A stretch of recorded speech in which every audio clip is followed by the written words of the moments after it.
Recentemente eu vi um vídeo no YouTube do criador Dry Creek, espero ter pronunciado corretamente, onde ele explicava sobre como cada pessoa possui um equilíbrio diferente. E ele citava o exemplo do David Goggins, que é um ex-Navy SEAL, que produz conteúdo na internet motivacional e inspira as pessoas a buscarem objetivos maiores na vida, nunca deixarem a mediocridade tomar conta das atitudes delas. E através do estilo de vida dele e das coisas que ele já passou, David Goggins inspira as pessoas a serem diferentes. Mas o ponto é que o Dry Creek ele tenta apresentar uma nova forma de pensar quanto à vida, de que a minha forma de ter equilíbrio não é igual à sua. E é nisso que eu quero abordar um pouco no vídeo de hoje. Seja bem-vindo, meu canal é sobre psicologia e desenvolvimento pessoal. Meu nome é Daniel, eu sou estudante de psicologia e eu queria abordar muito sobre esse tema que é tão debatido nos dias atuais, que é o equilíbrio. Hoje vende-se a ideia de que você precisa ser produtivo a todo instante, que você precisa produzir cada vez mais, criar conteúdo para a internet, ao mesmo tempo que precisa empreender, estudar diversos assuntos, praticar atividade física, seja artes marciais, academia e até a moda da corrida que é. Mas as pessoas nunca procuram entender qual é o equilíbrio delas. Não tem como você conciliar todas as coisas ao mesmo tempo. Você precisa definir quais são os seus objetivos. E no mundo de hoje, que incentiva você a ser uma pessoa consumista e que você produza a todo instante, então é um ciclo meio que infinito, e que você tem que produzir mais e mais, ao mesmo tempo você precisa consumir mais e mais. E o criador de conteúdo, Dry, ele tenta apontar para o problema que isso é. Há momentos na vida e fases em especial que você precisa balancear isso. Você não pode ser um produtor excessivo e também não pode ser um consumidor excessivo. Você precisa delinear muito bem qual é o seu ponto, sua margem de equilíbrio. Eu só posso vir até aqui porque senão eu começo a ter uma série de problemas emocionais, problemas mentais, problemas até de ordem sociais, como relacionamentos, por conta que eu estou focado demais em produzir, em trabalhar, em estudar, ou então eu estou focado demais em apenas consumir, e aí vira uma bola de neve, porque se eu produzo demais e deixo de consumir, eu deixo de interagir com outras pessoas, eu acabo perdendo coisas que são imprescindíveis na vida. São relacionamentos amorosos, são amizades, são familiares que fizeram parte da nossa trajetória. Ao mesmo tempo, se eu só consumo, eu perco a oportunidade de me desenvolver como criador. E cada vez mais eu observo que todos nós, como seres humanos, fomos projetados para produzir, para crescer, para desenvolver alguma coisa. E não se engane, esse discurso ele não é uma produtividade tóxica. Quando eu falo de desenvolver, produzir, eu estou falando de coisas que não necessariamente estão atrelaçadas ao financeiro. Por exemplo, você escrever um livro, você aprender a escrever, a redigir, isso é uma habilidade notável e que poucas pessoas possuem. Escrever parece ser algo muito fácil, mas se você colocar um papel na sua frente, pegar uma caneta e decidir argumentar em cima de um tema que você mesmo escolheu, você vai perceber a dificuldade que é. É por isso que eu criei uma newsletter que eu abordo sobre diversos temas, principalmente relacionado à psicologia, porque é o que eu mais gosto de estudar. E lá eu destaco diversos assuntos interessantes. Ela é 100% gratuita e caso você tenha interesse, eu vou deixar o link na descrição e no comentário fixado.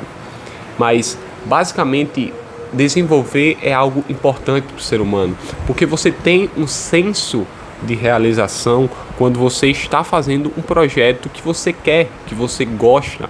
Então escrever, aprender a escrever, aprender um novo idioma, conhecer novas pessoas, começar um relacionamento, tudo isso está atrelaçado ao ato de desenvolver, ou de crescer, ou de produzir. Mas, como eu falei, é necessário que você desenvolva um ponto de equilíbrio, um ponto em que você fale, olha, se eu passar daqui dessa margem, eu começo a ter problemas e eu preciso controlar isso para que a minha vida não se torne um caos por conta do trabalho ou por conta dos estudos. E que ao mesmo tempo eu não acabe relaxando demais. O David Goggins, ele tem uma filosofia de que você não pode deixar a mediocridade tomar conta dos seus pensamentos e de suas atitudes. Você precisa estar alerta, você precisa estar sempre se cobrando para que você se desenvolva mais. E, por sua vez, ele tem uma certa razão quando nós falamos que na sociedade atual é mais fácil você se distrair. Nunca houve um momento na história em que tantos estímulos estiveram à disposição. Você pode se perder e se distrair com qualquer coisa. Sejam conteúdos na internet, em plataformas como Instagram, TikTok ou até o YouTube, seja através de alimentos que vão destruir a sua saúde, seja através de problemas que antes não eram problemas, como por exemplo o fato de você não conseguir passar numa fase em um jogo de videogame, enfim. Então todas essas coisas que antes não eram tão importantes ou nem sequer existiam, tomaram o nosso espaço de uma maneira brutal. E o David Goggins tenta argumentar isso. Não deixe que a mediocridade domine a sua vida. Não seja dominado por ela. Mas o Dry Creek, ele tenta argumentar diferente. Olha, eu entendo, eu concordo em partes, mas você precisa entender que existem pontos diferentes de equilíbrio. E o equilíbrio, ele não é tudo, mas ele é essencial para que você entenda até onde você pode ir e até onde você não pode ir. O equilíbrio, ele vai te dar um norte até onde você é capaz e até onde você precisa se esforçar mais. Você precisa se entregar mais para que você aumente o seu resultado, ou que você aumente a sua capacidade. Imagine uma pessoa que vai para a academia e ela começa a treinar, ela simplesmente no supino, por exemplo, ela pega 15 quilos, perfeito? E faz 4 séries com 15 repetições. Essa pessoa, ela tem uma margem de referencial, ela tem uma margem de equilíbrio dela, que é os 15 quilos. Ela consegue fazer o exercício com 15 quilos. Se ela tentar diminuir, ela consegue fazer com muita facilidade.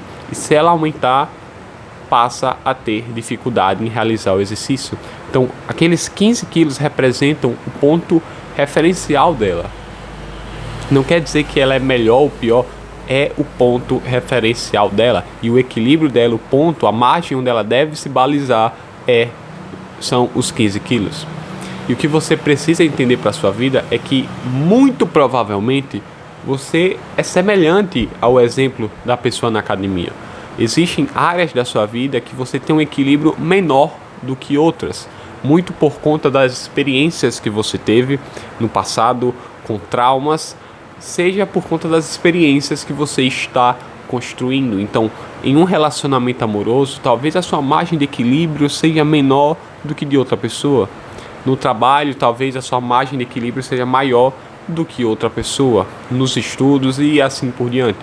Então, você não pode se perder comparando-se com as outras pessoas nas redes sociais que simplesmente tem uma margem de equilíbrio ou de resiliência maior que a sua.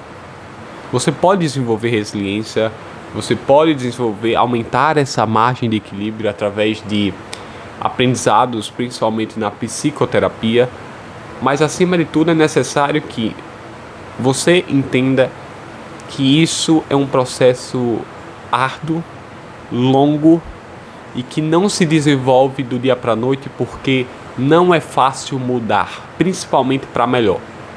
Você sair de uma escala boa para ruim é muito mais fácil do que sair de uma escala ruim para boa. Então, se você quer de fato se desenvolver como ser humano, entender que a minha vida, ela nem sempre vai ter esse equilíbrio perfeito. Então, por isso, eu preciso estar cercado de bons ambientes, de boas pessoas.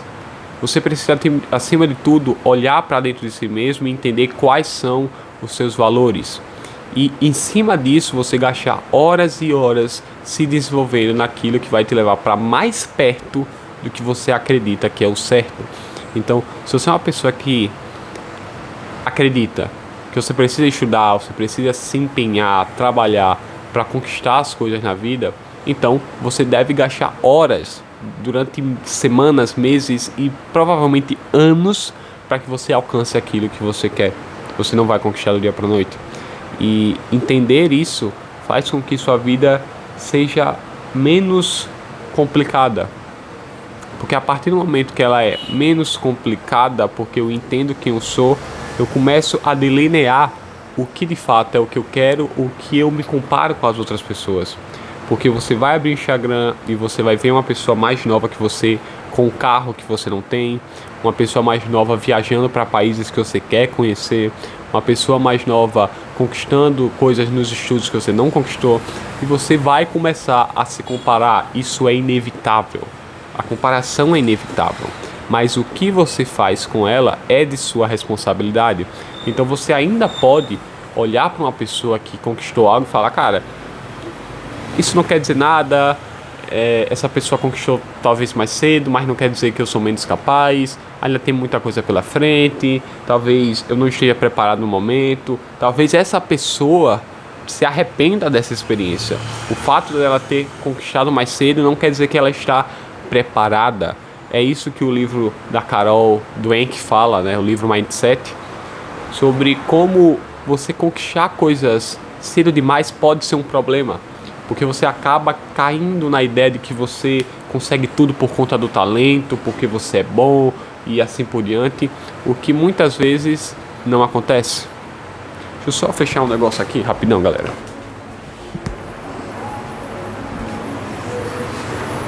Perfeito, só fui fechar um negócio ali e já voltei. Espero que esteja alinhado, né? Mas, enfim, o que eu quero falar é, não se esqueça, tá? Não se esqueça que você precisa entender, acima de tudo, quem você é para definir esse equilíbrio, entender até onde você consegue ir e até onde você não consegue. Você não precisa se desesperar, você não precisa aprender ou desenvolver isso do dia para a noite, mas você precisa tentar. Eu percebo cada vez mais que a vida é feita de tentativas e erros. Se você quer falar em público, você vai ter que se expor em pequenos passos, gradualmente, e ficar à mercê de errar. Então, eu sou um cara que preciso me desenvolver nisso, e eu quero me desenvolver nisso, e por isso eu gravo conteúdos fora de casa, eu gravo na rua, ligo a câmera, gravo, começo a falar. Isso começa a me expor, tentar tirar essa timidez de gravar algo em público e o medo do julgamento, do que as pessoas vão dizer ou não vão dizer. Isso é uma pequena exposição, isso de certa forma está me desenvolvendo. Quando eu vou apresentar um trabalho na faculdade, mesmo com vergonha, eu estou me desenvolvendo, eu estou adquirindo repertório comportamental. Quando eu faço uma pergunta no meio da aula, quando eu respondo a pergunta mesmo com medo de errar, que quase todo aluno já passou por isso, o professor faz uma pergunta, ou até mesmo ele tem um questionamento, aí ele fica nervoso, aí ele esquece, ele não pergunta. Tudo isso está me desenvolvendo, cedo ou tarde está me desenvolvendo. E eu estou me tornando uma pessoa mais completa, por assim dizer, quando eu me coloco nessas posições. Então eu preciso estar na posição de eu preciso aprender mais, eu preciso me desenvolver mais, e eu só consigo fazer isso se eu entender quem eu sou e entender quais são os meus limites. Não quer dizer que você não pode se desafiar, não pode quebrar esses limites. Não é isso. Você pode se desafiar. Existem pessoas que adoram desafios. Eu sou uma delas. Mas você precisa entender onde você está. Nessa trajetória de se tornar um milionário, de se tornar um poliglota, de se tornar o melhor estudante de medicina, onde é que você está? Em qual parte do trajeto você está? Você está no começo? Você está no meio? Você já está próximo de alcançar o que você quer? Onde é que você está nessa trajetória, nesse processo? Porque se você não sabe onde você está, se você não sabe para onde você vai, você é uma pessoa totalmente perdida. Você é uma pessoa perdida. E o problema de estar perdido não é só o fato de você não saber onde está, mas é porque se você não sabe onde você está, provavelmente você não sabe para onde você vai. Esse é o grande aprendizado que eu tento trazer para vocês hoje. Espero que vocês tenham gostado. Não se esqueçam de se inscrever no canal para receber mais conteúdos e de passar lá na minha newsletter. Se você gosta de ler, se você gosta de consumir conteúdos desse tipo, passe lá, eu vou deixar o link na descrição, no comentário e também no meu Instagram. Essas são as 3 principais redes sociais que eu produzo hoje. Muito obrigado por ter me assistido até aqui e tchau, galera.